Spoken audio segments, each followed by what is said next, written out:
1238 школьников из всех районов страны собрала ежегодная спартакиада.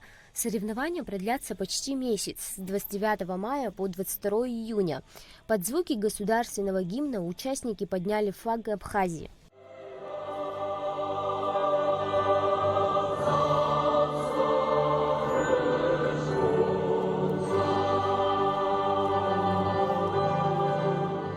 Вице-премьер Майя Цыбулевская поздравила участников с началом соревнований и пожелала им ярких побед и свершения. Она отметила важность физического развития и крепкого духа для образования. Прежде всего, мне хочется сказать большую благодарность вашему профессорско-преподавательскому и тренерскому составу, который так качественно подготовил вас к сегодняшнему дню.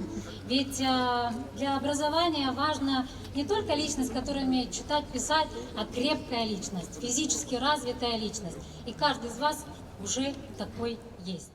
Пожелала участникам удачи и успехов в соревнованиях и министр просвещения Хана Гунба. Искренне желаю каждой команде победы.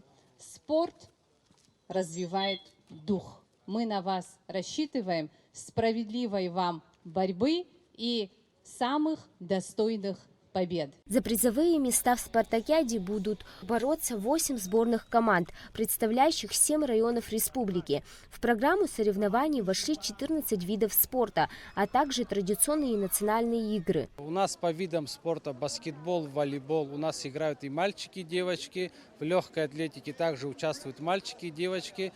По дзюдо и самбо участвуют мальчики и девочки, по боксу это мальчики, по футболу это мальчики. Лук, стрела, шахматы это мальчики и девочки. По национальному виду метание копья и лазание шестой это только мальчики. Завершающим спортивным мероприятием 22 июня станут соревнования по футболу. В первых спартакиадах принимали участие около 500 человек и было представлено 7 видов спорта.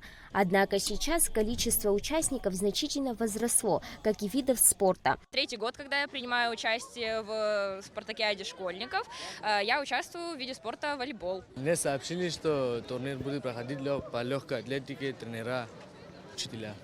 И потом тренировались в городе Творчево. Организатором мероприятия выступает Министерство просвещения. Для иногородних команд предусмотрено бесплатное проживание и питание на базе государственного лицея-интерната. Милана Агрба, Давид Хашиг, Абхазское телевидение.